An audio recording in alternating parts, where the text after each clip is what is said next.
안녕하세요. CM테스트입니다. 오늘은 시놀로지 제품 중에서 렉형 모델, 렉형이라고 그러면 서버 렉에 이렇게 가로 형태로 장착되는 모델 렉형이라고 그러고요. 이 제품이 이제 렉형입니다. 소기업에서 많이 쓰시는 데스크탑형은 외장형 하드처럼 생겨서 좀 큰 외장형 하드라고 생각하시면 되고요. 오늘 소개시켜드릴 이 제품은 시놀로지 렉형 모델 중에서 8베이, 디스크가 8개 꽂힐 수 있는 모델이고요. 그 중에서 시놀로지는 RS1221 플러스란 모델과 RS1221 RP 플러스란 모델이 있거든요. 이 제품은 RP 플러스입니다. RP는 리던던트 파워, 그러니까 파워가 풍부하다는 얘기가 뭐죠? 파워가 2개 있다는 얘기입니다. 그래서 보시는지 모르겠습니다만 여기 보시면 파워가 2개가 있어서 전원이 2개가 공급돼요. 그래서 하나가 전원이 끊기더라도 지속적으로 장비에 전원을 공급할 수 있는 장점이 있죠. 전원 이런 식으로 빼고 다시 꼽고 이런 그 모듈형 방식을 쓰고 있고요. 이 제품은 사양이 그렇게 높지는 않습니다만 그래도 중소기업에서 렉형에서 용량이 8배이나 되기 때문에 용량을 많이 필요한 곳에서 적정하게 쓰실 수 있는 모델입니다. 길이가 38cm밖에 안 돼요. 그래서 심지어는 서버렉이 아니라 허브렉 큰 거 같은 경우에도 장착이 가능한 모델이기 때문에 중소기업에서 전산실의 공간이 좀 모자르다 이런 경우에서 종종 쓰시는 제품이라고 생각하시면 되겠습니다.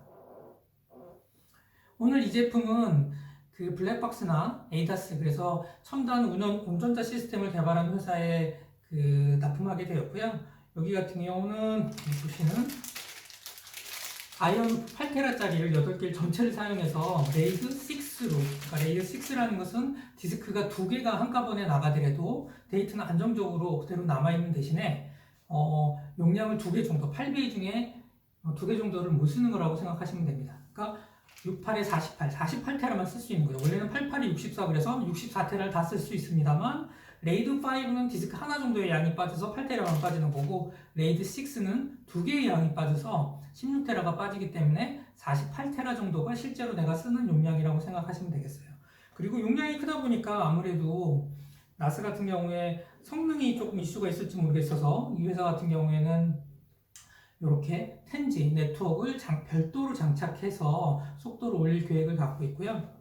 추가적으로 램이 4기가 정도로 되어 있는데 램을 하나를 더 추가해서 8기가로 사용할 계획입니다. 그리고 이 텐지 모델 같은 경우는 UTP 케이블 방식이 있고 SFP 플러스라고 해서 광으로 연결되는 방식이 있는데 이거 같은 경우는 F2라는 모델은 광으로 되어 있기 때문에 광 케이블도 별도로 구매하고 설치할 계획을 갖고 있습니다.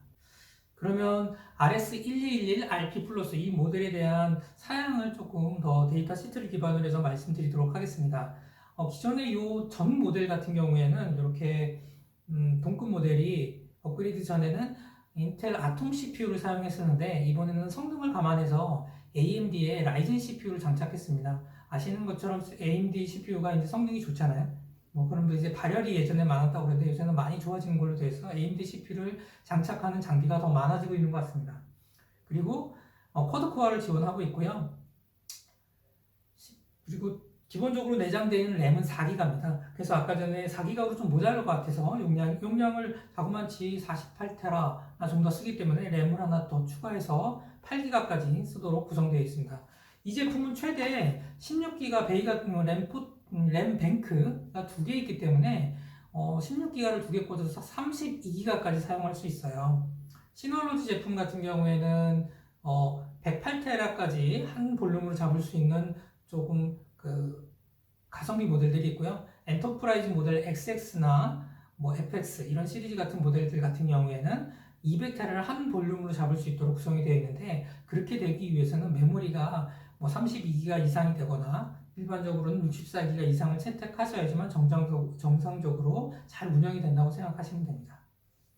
자, 볼까요? 아까 말씀드렸듯이 베이는 8개를 기본적으로 장착되어 있고요. 용량은 그래서 요새 18테라까지 나오기 때문에 최대로 하면 엄청나게 많이 쓰겠죠.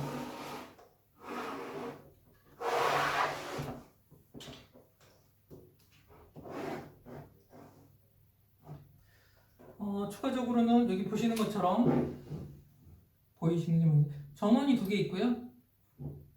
여기 램 포트가 4개나 달려 있습니다.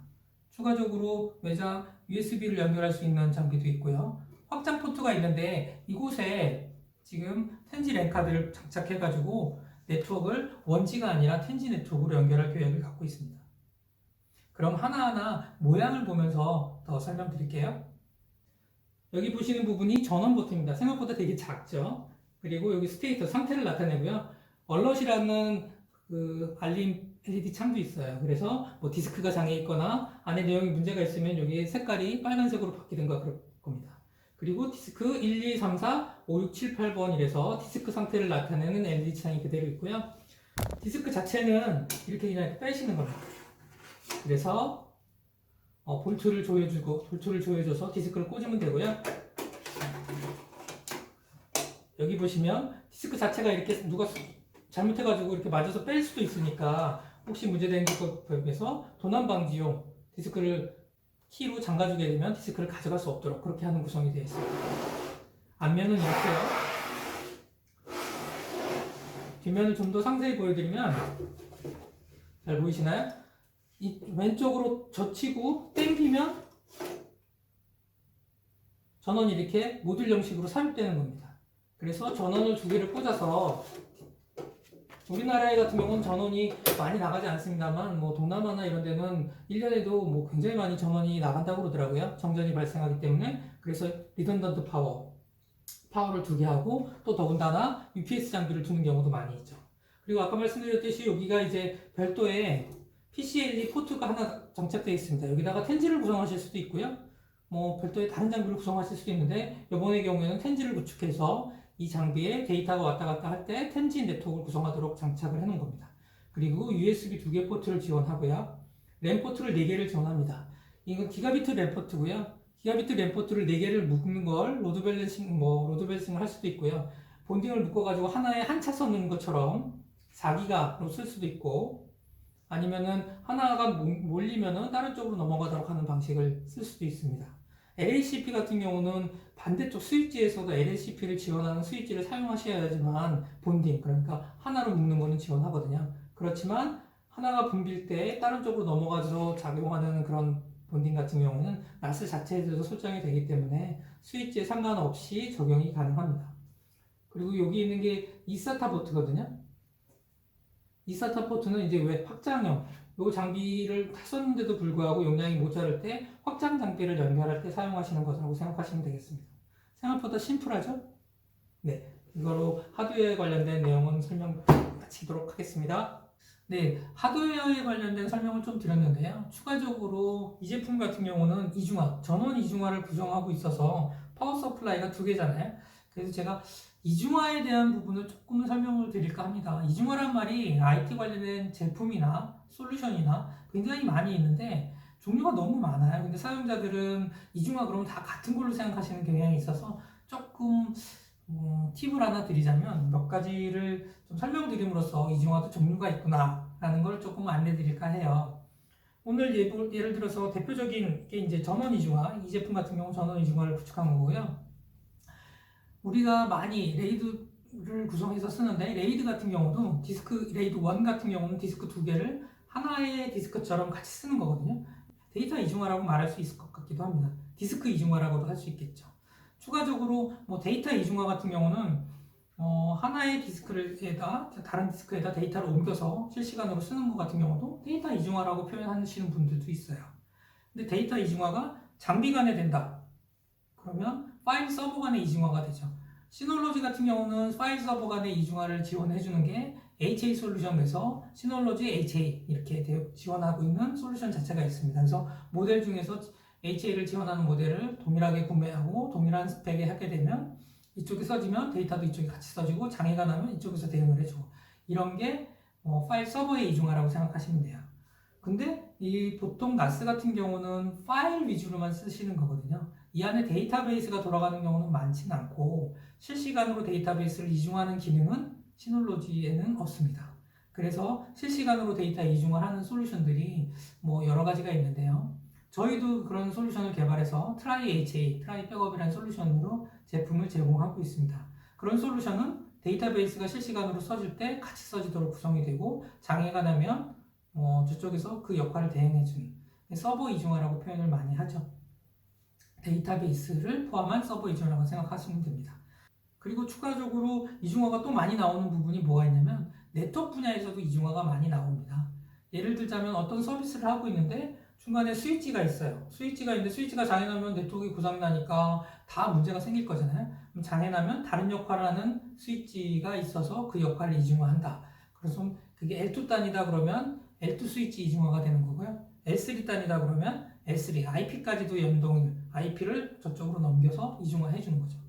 간혹 가다가 그 로드 밸런싱 장비를 이중화로 생각하시는 분이 있는데요. 로드 밸런싱은 보통 L4, 네트워크상에서 1계층에서 7계층 중에 L4 이상을 얘기하고요. 그거는 부하 분산입니다. 여러 개가 동시에 들어왔을 때 이쪽이 몰려 있으면 다른 쪽으로 네트워크를 분산해서 주는 거를 부하 분산, 로드 밸런싱이라고 그러고요. 보통 L2나 L3에 있는 이중화랑은 좀 다른 거죠.